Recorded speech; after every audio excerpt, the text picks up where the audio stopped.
नमस्ते साथियों, मैं सूरज छेत्री आप लोग सभी को फार्मिंग इंडिया यूट्यूब चैनल पे स्वागत करता हूं। साथियों, ये वीडियो बहुत ही खास होने वाला है क्योंकि इस वीडियो में आप लोगों को बताऊंगा कि अगर आप लोग ठंड के दिनों में मुर्गी पालन करने के बारे में सोच रहे हैं तो ठंड के दिनों में चूजे डालने से पहले आप लोगों को क्या क्या करना चाहिए उसके बारे में। तो प्लीज़ आप लोग ये वीडियो पूरे लास्ट तक ध्यान से देखना। वीडियो में आगे बढ़ने से पहले मैं आप लोग सभी को एक छोटी सी रिक्वेस्ट करना चाहता हूँ।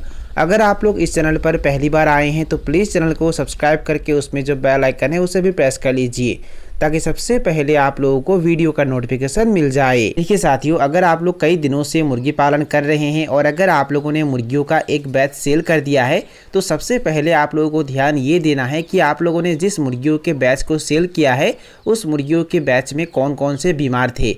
उस मुर्गियों के बैच में अगर कोई बीमार था तो उसी अनुसार आप लोगों को फार्म का साफ़ सफाई करना है, क्योंकि अगर आप लोग साफ़ सफाई किए बिना फिर से चूजे डालते हैं तो वही बीमार उन चूज़ों में भी लग जाता है, जिसके कारण बहुत सारे चूजे मर जाते हैं और आप लोगों का नुकसान होता है। बहुत सारे लोग क्या करते हैं, ज़्यादा मुनाफा कमाने के चक्कर में जल्दबाजी में चूजे डाल देते हैं।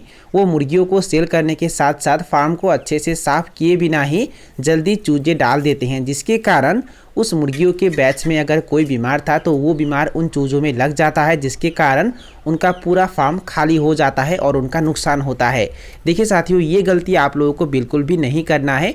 फार्म को अच्छे से साफ़ करना है और मुर्गियों को सेल करने के बाद आप लोगों को मिनिमम 10 से 15 दिन का गैप जरूर लेना है और उसके बाद ही चूजे डालना है। अब मैं आप लोगों को बताऊंगा कि चूजे डालने से पहले मुर्गी फार्म को कैसे साफ़ करना है उसके बारे में। देखिए साथियों, अगर फार्म कच्चा है तो आप लोगों को करना क्या है, ऊपर के भाग का जो मिट्टी होता है उसे बाहर निकाल कर फेंक देना है। नज़दीक में मिट्टी को नहीं फेंकना है, बाहर दूर उस मिट्टी को निकाल कर फेंक देना है। और उसके बाद मतलब वो मिट्टी निकालने के बाद आप लोगों को करना क्या है, जो चूना पाउडर होता है उसका छिड़काव अच्छे से करना है और उसके बाद वहाँ फिर से नए मिट्टी डालना है और नए मिट्टी डालने के बाद वहाँ लिपाई पोताई करना है। जब आप लोग मुर्गी फार्म को लिपाई पोताई करेंगे तो उस समय चूना पाउडर का इस्तेमाल करके ही लिपाई पोताई करना है। ऐसा करने से पुराने मुर्गियों के बैच में अगर कोई इन्फेक्शन या वायरस था बीमार फैलाने वाला तो वो ख़त्म हो जाएगा। साथियों, फार्म को लिपाई पोताई करने के कुछ दिन बाद मतलब जब वो अच्छे से सूख जाएगा तब उसके बाद आप लोगों को बीजाणुनाशक का भी छिड़काव करना है। आप लोग खरसोलिन बीजाणुनाशक का भी छिड़काव कर सकते हैं, नहीं तो B904 का भी छिड़काव कर सकते हैं।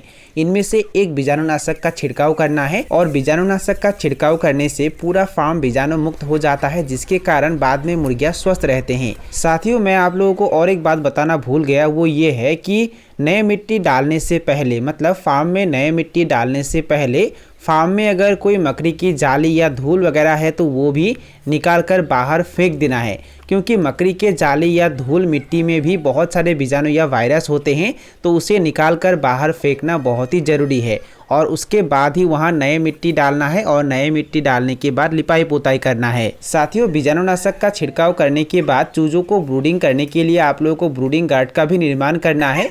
और ब्रूडिंग गार्ड आप लोग प्लेन शीट से भी निर्माण कर सकते हैं, नहीं तो जो कार्टून होता है उससे भी निर्माण कर सकते हैं, पर ब्रूडिंग गार्ड निर्माण करना बहुत ही ज़रूरी है। नहीं तो अगर आप लोग खुले में चूज़ों को रख देते हैं तो उसके वजह से मोर्टलिटी ज़्यादा हो जाता है। तो ब्रूडिंग गार्ड आप लोग ज़रूर निर्माण कीजिए।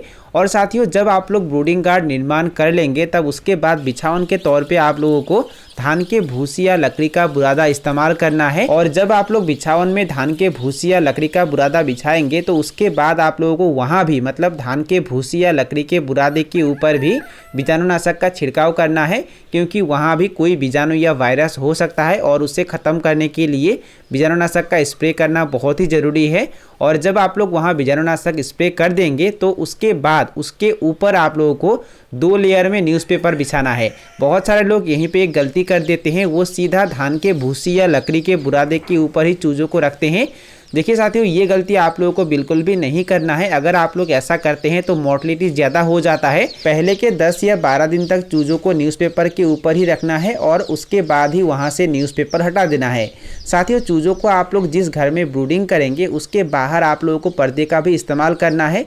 पर्दे से पूरे पोल्ट्री फार्म को ढक के रखना है ताकि बाहर का जो ठंडा हवा है वो फार्म के अंदर तक ना जाए। अगर बाहर का ठंडा हवा फार्म के अंदर तक चला जाता है तो चूज़ों को ठंड लगता है और उसके वजह से बहुत ज़्यादा मोर्टलिटी हो जाता है। तो ये बात आप लोगों को बहुत ही अच्छी तरीके से ध्यान देना है।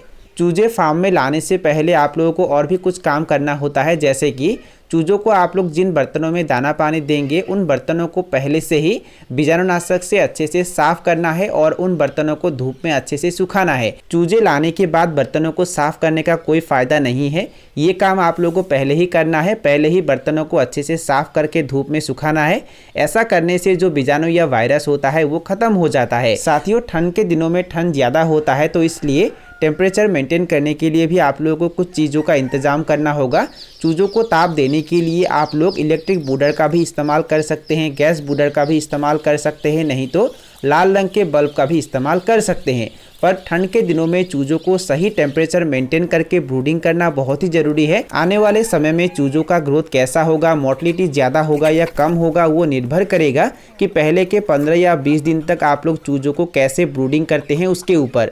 अगर आप लोग सही टेम्परेचर मेंटेन करके चूज़ों को ब्रूडिंग करेंगे तो चूज़ों का ग्रोथ भी अच्छा होगा, यानी कि चूज़ों का वजन भी तेज़ी से बढ़ेगा और मोर्टलिटी भी ज़्यादा नहीं होगा। अगर आप लोग पहले अवस्था में ही चूज़ों को अच्छे से ब्रूडिंग नहीं करेंगे तो चूज़ों का ग्रोथ अच्छा नहीं होगा, चूजे अच्छे से दाना पानी भी नहीं खाएंगे और उसके साथ साथ चूजों में तरह तरह के बीमार भी दिखाई देंगे। साथियों, अगर आप लोग कहीं बाहर से चूजे लाते हैं तो चूजों को ब्रूडिंग रूम में डालते समय चूजों को कम रोशनी में ब्रूडिंग रूम में डालना है। अगर आप लोग ज़्यादा रोशनी में ब्रूडिंग रूम में चूजों को डालते हैं तो चूजे स्ट्रेस में आ जाते हैं, जिसके कारण मोर्टलिटी ज़्यादा होता है। उदाहरण के तौर पे अगर आप लोग फार्म में 4 बल्ब लगा रहे हैं तो 4 बल्ब के जगह आप लोगों को 1 बल्ब का स्विच ऑन करना है और बाकी 3 का स्विच ऑफ करके रखना है और सिर्फ 1 बल्ब का स्विच ऑन करके सभी चूजों को ब्रूडिंग रूम में डालना है और उसके बाद हर 5 या 10 मिनट के गैप में एक एक बल्ब का स्विच ऑन कर देना है। ऐसा करने से चूजों को स्ट्रेस नहीं होता है। साथियों, जब आप लोग चूजों को ब्रूडिंग रूम में डाल देंगे तब तुरंत चूजों को दाना खाने के लिए नहीं देना है। उन्हें पहले के 1 से 2 घंटे तक गुड़ पानी या इलेक्ट्रोलाइट पानी पीने के लिए देना है और उसके बाद ही उन्हें दाना खाने के लिए देना है। और चूजों को ब्रूडिंग रूम में डालने के बाद 1 दिन से लेकर 30 दिन तक चूजों को किस तरीके से देखभाल किया जाता है, उन्हें कितने टेम्परेचर में ब्रूडिंग किया जाता है, उन्हें क्या मेडिसिन दिया जाता है, क्या वैक्सीन दिया जाता है, उसके बारे में अगर आप लोग डिटेल में जानना चाहते हैं तो उसके बारे में भी मैंने सभी वीडियो अपलोड करके रखा हुआ है और उसके ऊपर एक प्लेलिस्ट भी बनी हुई है और उसका लिंक मैंने डिस्क्रिप्शन बॉक्स में दे के रखा हुआ है। वो लिंक क्लिक करके सभी वीडियो आप लोग देख सकते हैं।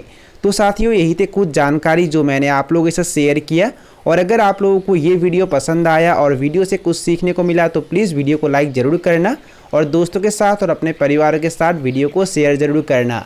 तो साथियों, आज के लिए बाय बाय, मिलते हैं फिर एक ज़बरदस्त वीडियो के साथ।